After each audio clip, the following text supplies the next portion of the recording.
All right, guys, last session, you finally entered the crystalline spire after Threnos had his spectacular mental breakdown outside. What started as his usual dramatic act quickly devolved into something much more disturbing, his projection literally tearing apart as multiple voices fought for control. You discovered Threnos isn't actually a person at all, but a collective consciousness made up of all 50,000 preserved citizens in Qualdrith Mar, their minds networked together into one fractured entity. The preserved citizens themselves turned out to be nodes in this vast network, their bodies frozen, but their minds trapped in endless awareness. Mite, in a moment of frustration with one preserved fat guy giving him the stink eye, actually pushed him over and accidentally broke his arm off. Pendleton had to glue it back on, which was a moment. Tronald's detect magic revealed the horrifying truth. These aren't just frozen people. They're all connected like brain cells in some massive consciousness, with something vast and furious using them from deep below. The projection kept fracturing between three distinct personalities: the theatrical Threnos we know, a divine voice full of rage that seems to be the Eterian itself, and a third, quieter voice desperately trying to break through with the truth. That third voice finally managed to take control right at the end, identifying himself as Master Thalian, and that he needed to tell you what really happened here. And that's where we're picking up, with this mysterious third consciousness having temporarily shut out the others, saying he only has minutes to explain before they take control again. All right, Threnos. Thalian, what exactly should I call you? You can call me Thalian, though I no longer deserve that name. Right. Well, whatever you've done or think you've done, it can't be that bad, can it? Oh, famous fucking last words. Mate, when someone says they don't deserve their own name... Guys, let him speak. He said he only has minutes. But are we talking real life minutes or Dragon Ball Z minutes? I guess we'll see. Pendleton, my old friend. I thought I was so smart. Thought that I could control the Eterian alone, without the others. Others, Master? Joe, I'm gonna roll insight on this. I want to understand what he means by this, and also if he's being truthful viewing Pendleton as a friend. Go ahead.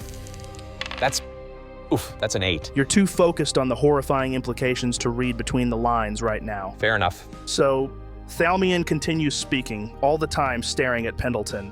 You see, the Eterion was never meant for one person, even amongst our society. As grand as it was, as close to divinity as we'd come. It had its laws. The Divinity Council created them. A method, a ritual if you will, crafted to be used by all 12 members, in concert.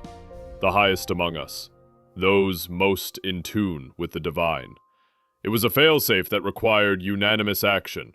No single voice could command such power. That sounds wise, actually. Wise, yes. But wisdom means nothing when your world burns. We knew it was only a matter of time. The Empire to the west, the eastern regions, the southern shores, they'd been watching us with hungry eyes for decades. They hated what we could do, hated that we touched divinity while they still scraped in the mud. His form flickers, and for a moment you see fire reflected in his eyes. Old fire, old rage. Joe, I'm backing up a step. The symbiote doesn't like this energy. Pussy! We would have helped them! Don't you see? We wanted to help them! Every innovation, every miracle, we offered to share. The healing crystals, the restoration techniques, the architectural matrices that let us build impossible things. All of it, free! But they didn't want our help. They wanted our destruction. Easy, man. Deep breaths. I get that, man. You can't share with people who see your existence as an insult. Thalian spins to face you, Alden, his eyes wild with validation. Exactly! You understand! They looked at our spires and saw arrogance. They looked at our magic and saw blasphemy. They looked at our prosperity and saw... Master, please, your projection is destabilizing. Hey, focus. What happened next? Then the armies broke through our outer defenses. 3 nations united in their hatred. And the council... He pauses, and you watch him physically wrestle his rage back into its cage. When he continues, his voice has the careful, measured quality of someone walking on cracking ice. The council decided on peace. Peace! The laugh that erupts from him sounds like someone trying to scream and choke at the same time. It's the sound of disbelief crystallized into noise, 1,000 years of disbelief compressed into 3 horrible seconds. As if you could make peace with a wildfire. They chose the way of non-violence, even as violence chose us. Let me guess. That didn't go well. Before we knew it, they were in the city. The council was still debating terms of surrender while I could smell smoke from the Scholars' Quarter, while I could hear the screams from the Artisan District. They wanted to preserve our moral superiority. Meanwhile, I wanted to preserve our people. He pauses, and when he continues, his voice drops to barely above a whisper. I had been working on something. A memory crystal. Technology that even I could never have created alone. A man called Xerxes helped me. You wouldn't know that name. Although I did mention it to you, Pendleton. He was brilliant, kind. He came from a faraway land, beyond our realm, with knowledge that shouldn't exist here. We worked together for months, and he guided my hands in creating something impossible. A memory crystal? It contained... It's hard to explain. Imagine if you could crystallize thought itself. Pure intention given physical form. Materials that don't belong to this plane, woven into something that could interface with the divine. Xerxes said it was just a tool for preservation of knowledge. I had other ideas. You used it on the Eterian. Yes. You see, the Eterian didn't need guarding. Nothing could hurt it. It was beyond physical harm. And it didn't need protecting because only 12 of the most divinely connected could activate it together. That was the safeguard. 12 voices speaking as one. 12 wills united in purpose. But with the memory crystal, with one crystal containing the preserved intention of activation, I could trick it. Make it think 12 had become 1. That sounds insanely dangerous. I know! The words explode from Thalian like a physical force. His projection surges forward, suddenly inches from your face, Alden. And for a moment his form tears completely, showing not a man but a raw wound in reality, bleeding light and screaming silence. The preserved citizens around you all flinch in perfect unison. Don't you think I know? But they were burning the Children's Museum when I made my choice. Not just burning it, making a celebration of it. I could hear them through the council chamber windows. They dragged the children out first, lined them up to watch, made them stand there as soldiers threw their toys, their drawings, their little handprint paintings into the bonfire. One soldier, I'll never forget his laugh as he held up a stuffed rabbit. Then, some little girl, maybe 4 years old, screamed, "Mr. Hoppy!" He looked right at her, grinned, and tossed it into the flames. She followed soon after. The council was drafting the 3rd revision of surrender terms. 3rd! Brother Matthias suggested we offer them our grain stores. Sister Alara proposed giving them our water purification matrices. They spoke of peace, while through the window I could see a soldier pissing on the archive of first words, where we kept every child's first written sentence. Mama loves me, the sun is yellow, my dog is soft.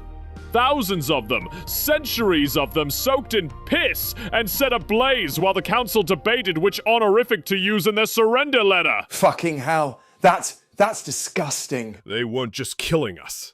They were erasing us, making sure nothing would remain.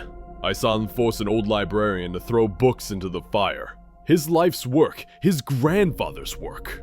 When he moved too slowly, they cut his Achilles tendons. Made him crawl to the fire, pushing rare texts with his chin, while they took bets on how many he could destroy before he bled out. He made it to 43. I know because they were chanting the count. The kind that festers for generations.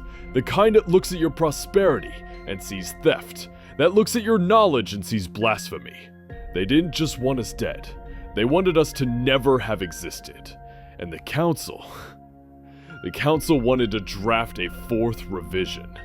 Brother Hadrian was concerned about the proper phrasing of our concession to their territorial claims. Territorial claims! Why, I watched a pregnant woman try to run with her toddler. The soldiers caught her at the fountain. Do you know what they did? Thalian, it's okay. We understand. You really don't have to. They held her down and explained to her son that Mommy had a baby in her belly. Asked if he wanted a little brother or sister. He nodded, crying, not understanding. Then they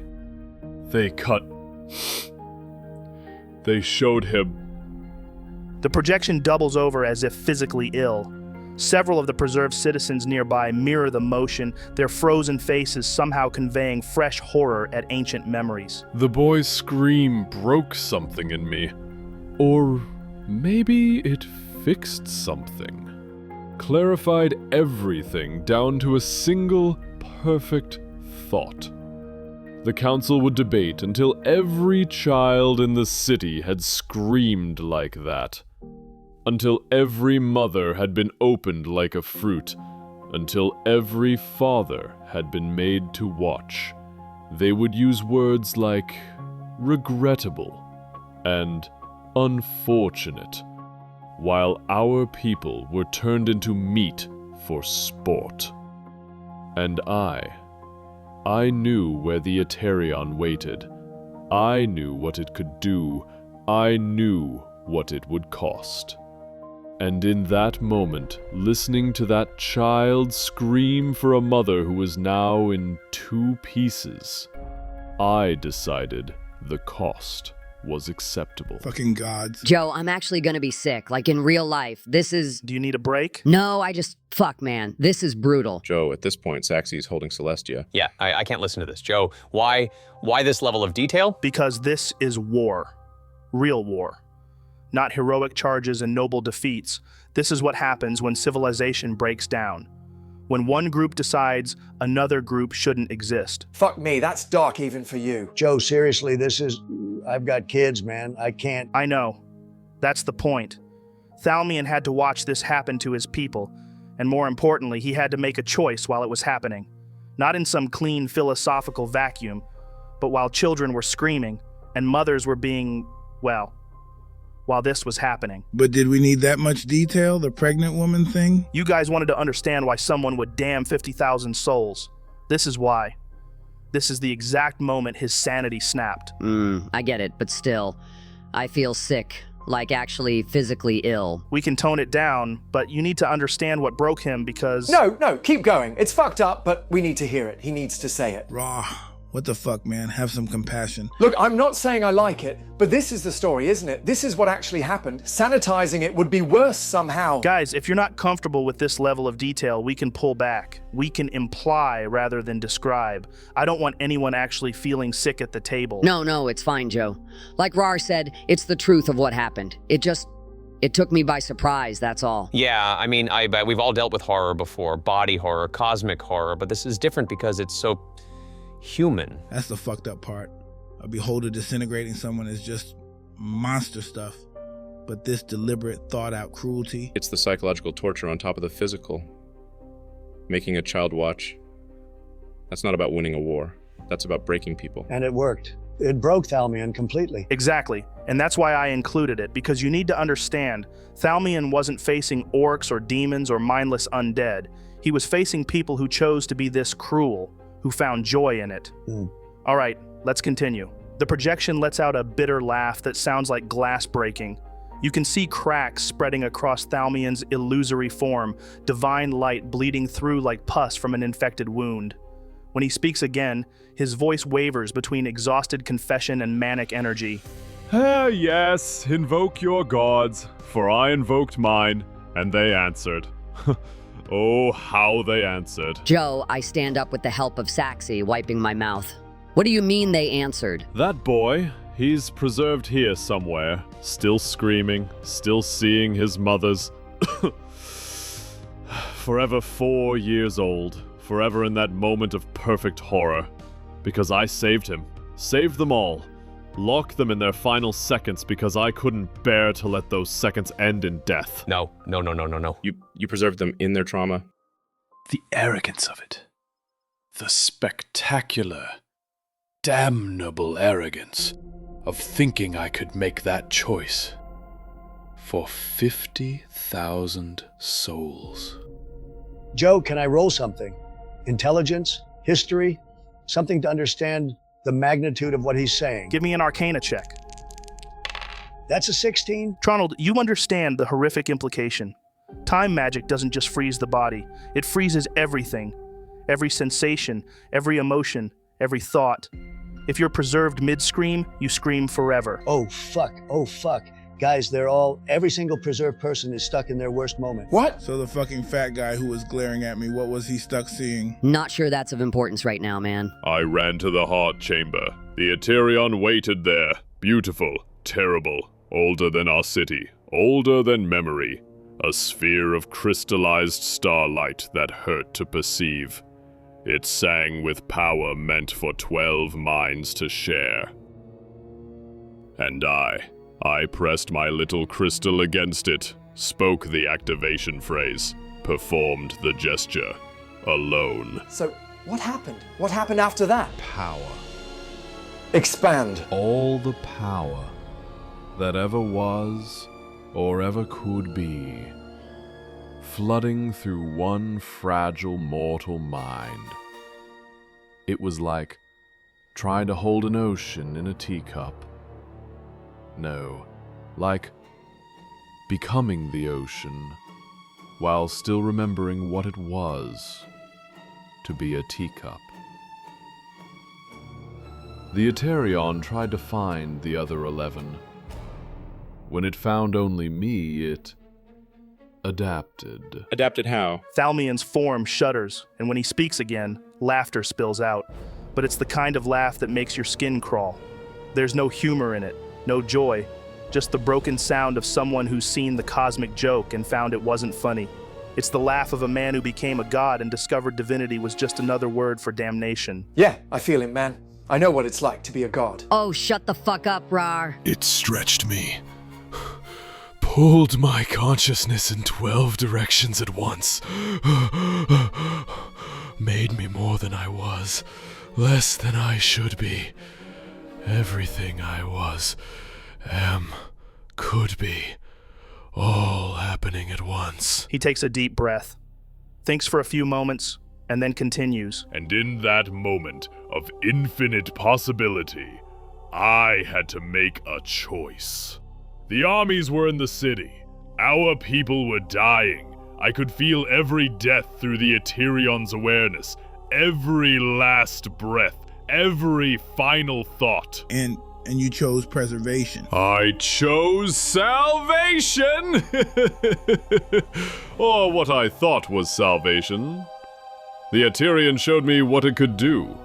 Stop time itself around anything I wanted to protect. Lock them in a single moment forever. Safe. Eternal. Beyond the reach of sword or flame. All I had to do was want it enough. And oh, I wanted it. I wanted it more than I'd ever wanted anything. The projection shudders, and for a moment you see through his eyes, the moment of activation. Light exploding from the heart chamber, racing through streets and homes, catching people mid-motion, mid-breath, mid-thought. The preservation wave moved exactly as fast as my intention. I watched our people freeze. The mother with her burned daughters, caught just as she drew her last breath. The children playing in the fountains at the other side of the city, locked in laughter they'll never finish.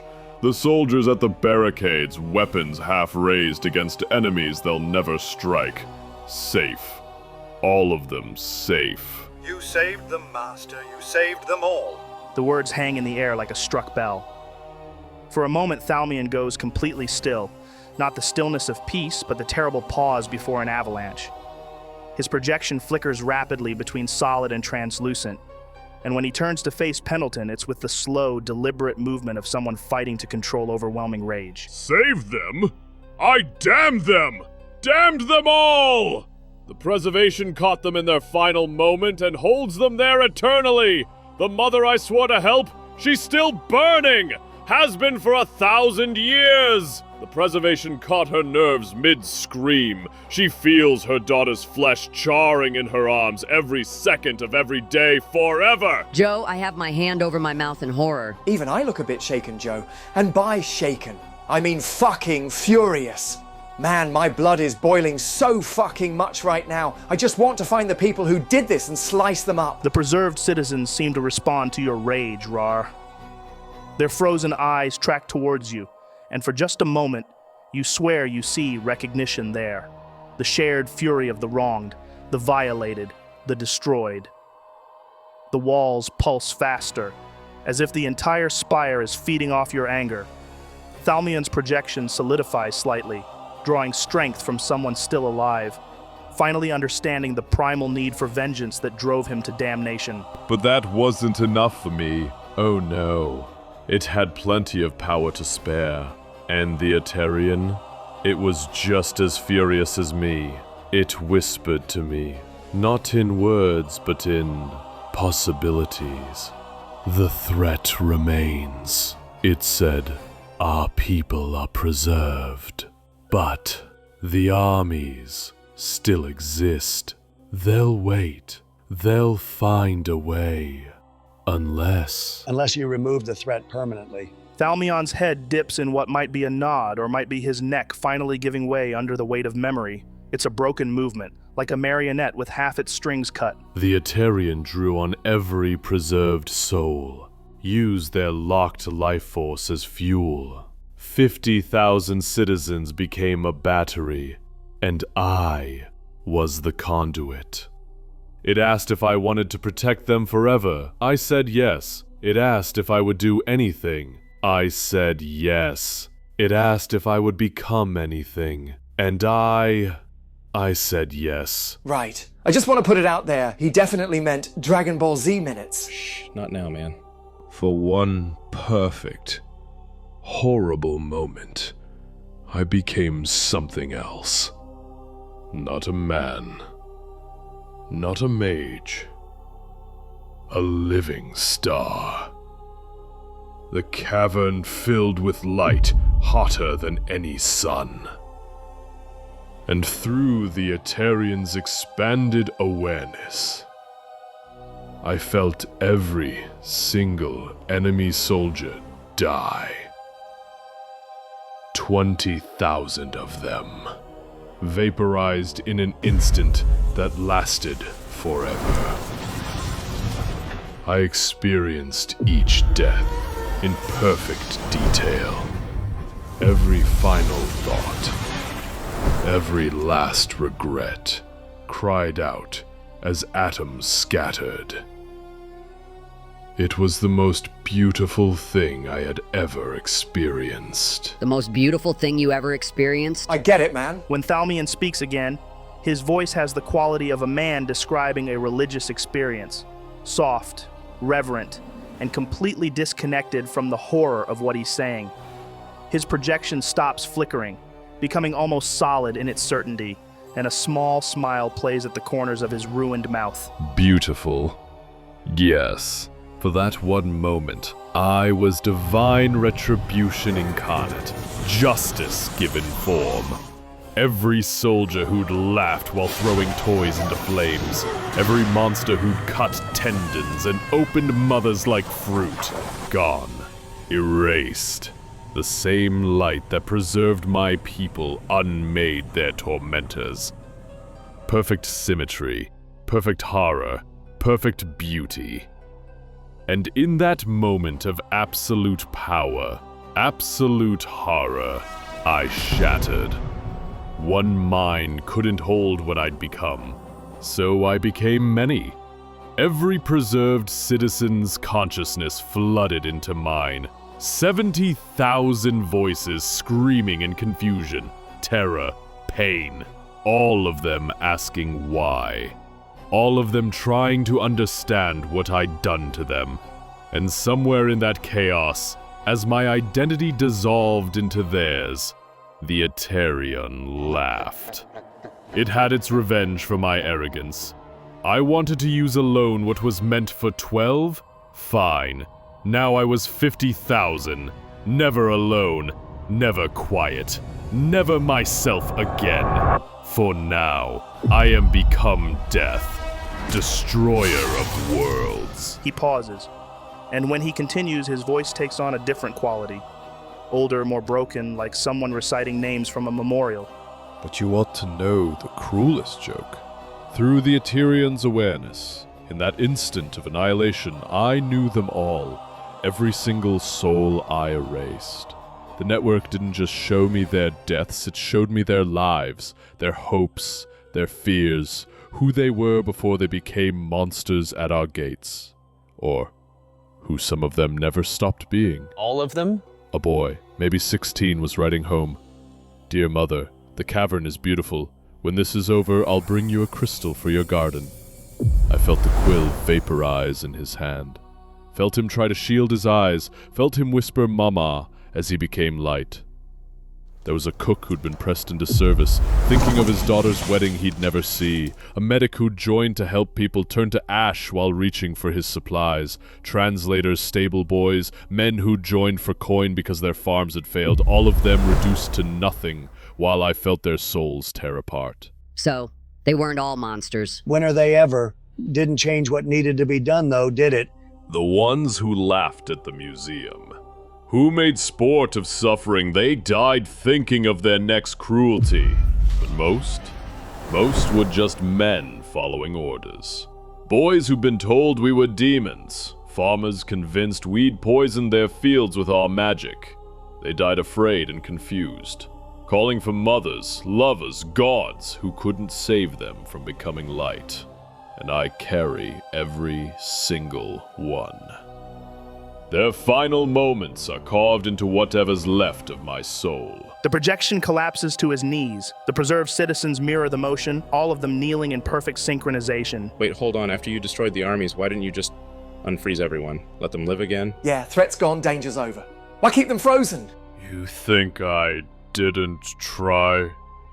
The moment the last enemy soldier became ash, I tried to reverse it. Spoke the deactivation phrase, made the gesture. Nothing. The Eterian had merged too deeply with my fractured mind. So I tried to improvise. He stands slowly, and as he does, the walls around you flicker with shadow memories of his attempts. First, I tried to release them one at a time.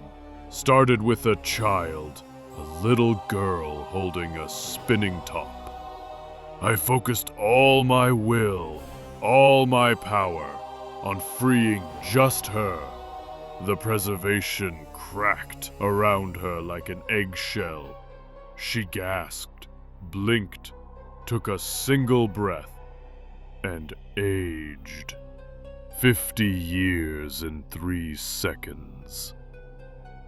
Her hair went white, her skin papery, her eyes clouding with cataracts, before she crumbled to dust.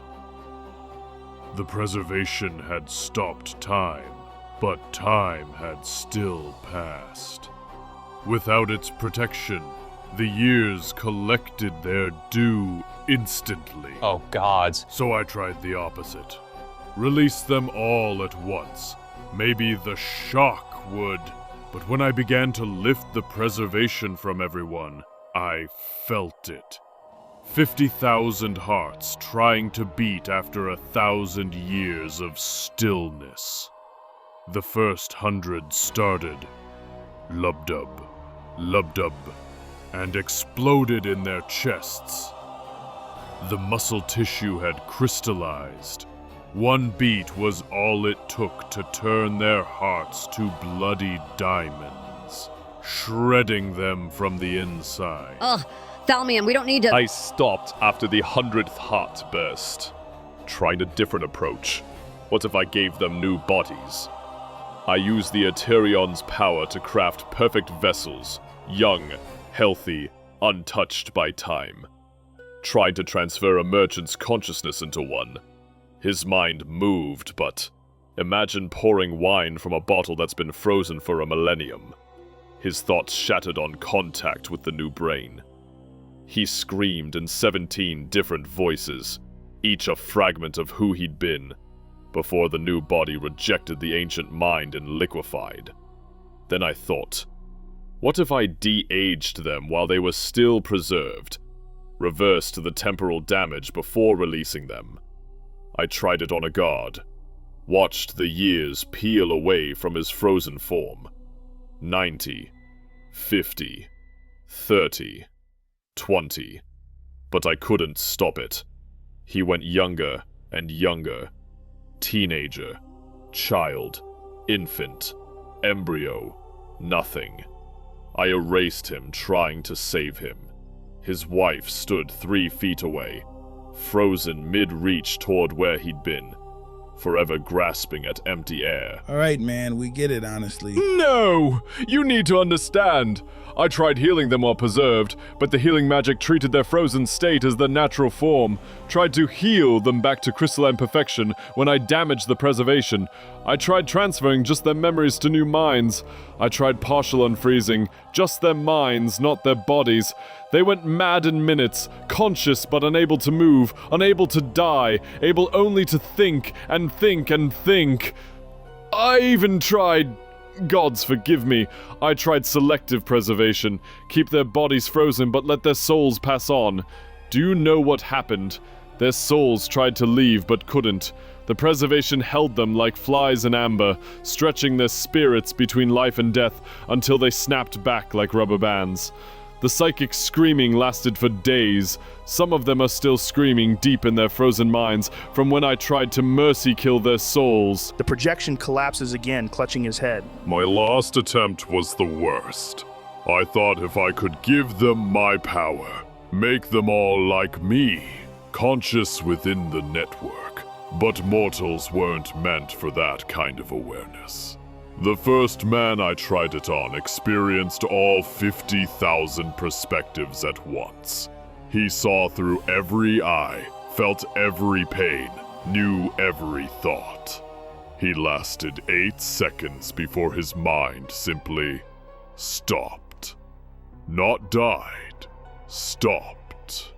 He's still there, frozen in that moment of absolute comprehension. Forever processing the impossible. So yes, I tried. I tried everything. Every attempt killed them in new and horrible ways. Every solution became a fresh atrocity.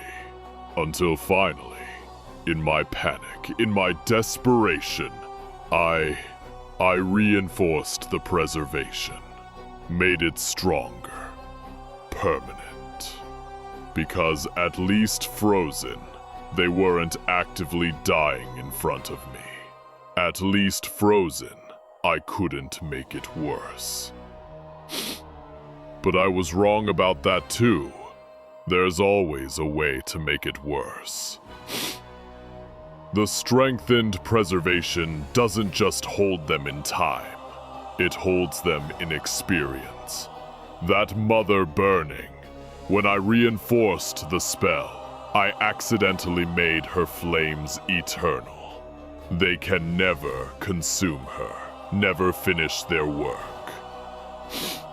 She burns forever at the exact same intensity as that first second, because I tried to save her. And you've been alone with this for living each day, day in, day out? Savior of none. Not even myself. The silence that follows is absolute. Even the preserved citizens have stopped their subtle movements, as if the weight of Thalmion's confession has frozen them more completely than any magic. For a long moment, nobody speaks. What do you say to someone who's just admitted to the magical equivalent of becoming a nuclear bomb? I clear my throat. So, we're here for the Eterian. If you are the Eterian, What does that mean exactly? Thalian's projection flickers, and when he focuses on you, there's something desperate in his ancient eyes. That's the question, isn't it? What am I now? Not man, not artifact, not god. Something between, something broken. He rises from his knees slowly, like an old man feeling every one of his 1,000 years. But, more importantly, how and why do you plan to use it? The Aterion, I mean. What could possibly be worth seeking out this kind of power? We needed to stop something worse than... Tronald, maybe we shouldn't... No, he deserves to know. We have reason to believe that multiple groups of people are currently hunting for the Aterions. The first side, the grandson of Asmodeus, I have no idea what his end game is, but he wants them. The second group is us, Thalian. Us? I'm afraid I don't follow your meaning. The Omnitheon, or at least what we have become. I say we, because I am one of you, Thalian. I am... It's at this point Pendleton practically vibrates with excitement, his panels rattling against each other like an overeager wind chime. Oh my, that explains it. That explains how you summoned forth that avatar you did previously. The crystalline matrices, the divine resonance. Master Thalian, I am 68% sure that this man is also Omnitheon, but from another galaxy. Oh my god. We're not from another galaxy, Pendleton. I've told you this. We're from now, in this galaxy, from the surface. Which brings me to a question. How did Kaldrith Mar end up beneath the surface of the Earth? Wasn't it once up there? Thalian's expression darkens, and the light around him dims like a candle being slowly suffocated. Indeed it was. Another consequence of power I couldn't control when I became the star that destroyed the armies. The release of energy destabilized everything. The ground couldn't support us anymore. We sank, slowly at first, then all at once. An entire city swallowed by the earth like the world itself was trying to hide my shame. Yeah, it's been a hell of a journey getting here. We set off from the current Empire's capital, met a bunch of giants, stormed a slave camp, rescued my dad who's now living inside my head. Then we began making our way to the Aterion. And we met these seal people. They were fucking weird, slobbering everywhere. But then after that... Did you just say seal people? Yeah, I did. Oh my, how are they doing? Have they mastered basic tool use yet? What do you mean? I mean, how are they? It feels like only yesterday they were sent on their way. Thalmion, would you care to explain? His projection actually manages to look embarrassed. Oh, they were an experiment. Myself and Professors Garant, Elwis, and Ned Hari. We attempted to create sentient life from base biological matter.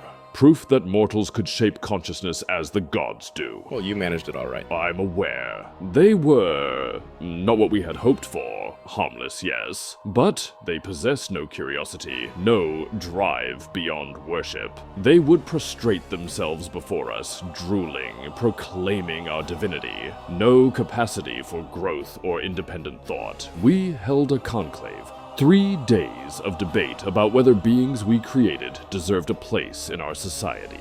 The vote was 37-3 in favor of exile. A shadow passes over Thalmion's face, and for a moment you can see the weight of that ancient decision. His projection flickers between the confident researcher he once was and the broken thing he's become, as if the memory itself is fracturing his already unstable form. I voted for exile. I remember raising my hand, so certain it was the merciful choice.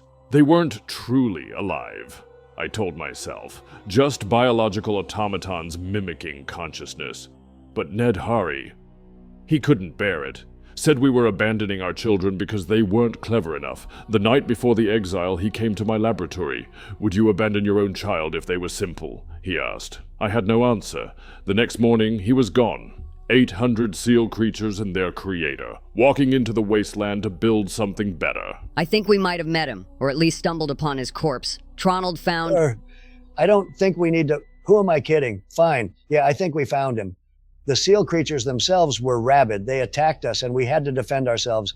I hope you can... Oh, I expected nothing less, if I'm being completely honest with you. 800 years of isolation with creatures whose only concept of society was worship. Ned Hari's compassion was always stronger than his foresight. Oh, no. What is it? I've just had a terrible, terrible thought. A theory that I really hope is wrong. Well, spit it out, man. Don't just leave us in suspense. Thalian, during your prime, was there ever a method using vitamancy that would allow for the cloning of individuals? Like, not standard cloning, but creating souls where there was once none, genuine consciousness from nothing? Oh, yes. Well, by yes, I mean no. That was the entire purpose of the seal experiments, to prove it could be done. I'm not certain if anyone continued that research after the exile. I gave up on it myself, focused on more important matters. Why do you ask? Holy fuck. Wow. You're taking the piss. What? What are you all on about? I'm grinning like an idiot, Joe. Damn, Tronald. I think those seals were your predecessors, man. Shut up. No, I refuse to believe that. Absolutely not. I'm sorry, what's this about? Well, you see, Tronald and Alden here are actually clones created through vitamancy. Perfect copies with manufactured souls. So does that mean the seal people were like their evolutionary forefathers? Ah, yes and no, prison bitch. If you consider the first campfire to be the forefather of the modern combustion engine, then certainly the seals were proof of concept. That consciousness could be created artificially, but comparing them to your companions would be like comparing a child's mud sculpture to the Omnitheon spires. Same basic principle, vastly different execution. See, Tronald? Nothing to feel bad about. You're the refined model. Also, I feel like we're running out of time, because I've only just realized Thalian has switched back into at least partly Threnos. I never felt bad about it in the first place. I knew it was bullshit. We're nothing like those drooling things. Also, I think you're right. Still, the implications are fascinating. Our creation method has roots in experiments I that... still don't know what the fuck we're talking about. Are you saying Tronald's related to those seal things? Not related. More like they're version 1.0 and he's version 50.0. So he's a really advanced seal person? I'm going to pretend you didn't just say that. I feel like we've gotten a little bit off track. Where were we? Oh yeah, we're not from another galaxy. We're from this world. Just obviously you guys have been frozen, or at least been down here for nearly 2,000 years, but I am Omnitheon. And the Omnitheon changed their ways from when your civilization was in its prime. They're the technological superpower of our current world. They hold the rest of it on a leash. I'm pretty sure it's payback for how the world treated them. Anyway, they want to gather as many Eterians as they can also, and once again, I have no idea how they plan to use them. You say our people survived. I knew of other Omnitheon colonies, but I suspected they met the same fate. Yeah, I'm not sure how they survived, but they did. And they fled to the northeastern lands. I fled them because of what they were doing. I don't remember much of it. That's a long story in itself, one we don't have time for. But yes, our people still live, but they have turned their back on everything we once stood for. And you stand for what we once stood for? Yes.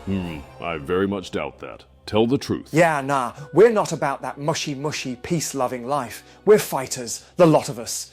And honestly, man, what you did, I think you did a great job. Just with a few major hiccups, that's all. But your heart was in the right place. Well, I appreciate that, Green One, but I do not need platitudes or comfort. I need solutions, and I fear there are none. I mean, he's not wrong. But anyway, yeah, that's why we need it. Multiple threats, potential apocalypses. Do you believe us? Do you trust us to have it? Roll a persuasion check, Alden. Guidance. That's a 14 plus a 4 for guidance. Oh, please. You really don't need to do that whole guidance, blessing, charisma buffing routine around me. It won't enhance anything you might get from me. If anything, it just irritates me. Divine manipulation to make people more persuasive. I think it's quite sly, if I'm being honest. I'm either going to help you, or I'm not. Your god's thumb on the scales won't change that. Sorry, force of habit. Force of habit? You forget 99% of the time. Shut up, man. Not wrong, though. Besides, whether I trust you or not is irrelevant. I do not have the ability to decouple from its tethers. I do not have the ability to hand it over. I do not have the ability to die. Wait, you're calling us out for using divine buffs when you literally became a god bomb? I am aware of the irony, and I hate it, thank you. But at least I'm honest about my manipulations. I don't dress them up as helpful little blessings. What the fuck? So what, you're telling me there's nothing we can do about it? Well, what if you just came with us? Or, I don't know, Tronald, what do you think? Well, He could come with us. Yeah, Thalian, do you want to come and see what the world looks like 1,820 years later? For a moment, Thalian's face shows such naked longing that it hurts to look at. I'd love nothing more. Okay. To see a flower still bloom, to know what became of our dreams. But my people are suffering, trapped in their final moments. I will not abandon them for my own freedom. And even if I could overcome that, I physically cannot. The Aterion in its current state is tethered to the spire. That connection cannot be broken until the bond between myself and it has been severed. And even if I could, I refuse to use it for anything major again. The cost is always higher than you imagine. Hold up, what kind of stuff can you still do? Well, I can... His form suddenly convulses, divine light flaring through cracks, spreading across his projection like breaking glass. His hands clutch at his head, and when he speaks, it's through gritted teeth made of pure light. Is the Aterion breaking back through? Indeed. It has been for a while now. I don't have much time left. It's fighting harder now. Understand this. There are some things that I physically cannot speak, whilst others, like what I have said, have only been possible because of the walls. What were you going to say originally, Thalian? I was going to tell you, you're all going to die in here. I'm so sorry. But you are, and there's nothing I can do to stop it. Thranos will play his games, entertain himself, then when he's bored, the Aterion will kill you, just as it did the invaders. It's as simple as that. Oh, hell no. This is ridiculous. We're not invaders, for fuck's sake. We might as well be archaeologists. There is no difference in its eyes. It sees only threats to the preserved, threats to its power. Well, maybe aside from you. What's your name? He's looking directly at you, Tronald, and there's something calculating in his ancient gaze. His name is Jeff. My name is Tronald. Well, Tronald, if you are truly Omnitheon, there's a chance of your preservation. The Aterion might recognize you as one of us, but I fear that's a fate worse than death itself, to join our eternal chorus of the damned. So we can't get out of here, and we can't do anything. So what, we've just got to die? As I said before, the only way to disconnect the Aterion's power is to separate myself from it. And how the hell do we go about that? You'll have to revert it back to its original object state. You'll have to rip it from me. Right, but how can we do that when you're just an illusion? Thalian's form solidifies slightly, becoming more real, more present. When he speaks, his voice carries the weight of physical location. Not this form. My real form beneath the... Enough!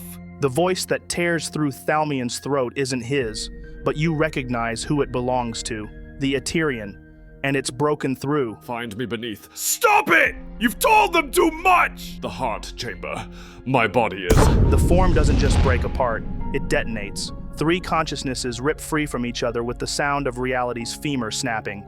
The explosion of light hits like a physical thing, like being punched by a star. Fragments of Thalian, Thranos, and the Aterion claw at each other mid-air, their fingers leaving wounds in space itself that bleed colors you don't have names for. Everyone make a dexterity save. Fuck, that's an 8. 15 for me. Natural one, of course. That's a 17. 14. Shit, only 11. Those who got 14 or below, Raarh, Tronald, Saxy, the shockwave catches you full force.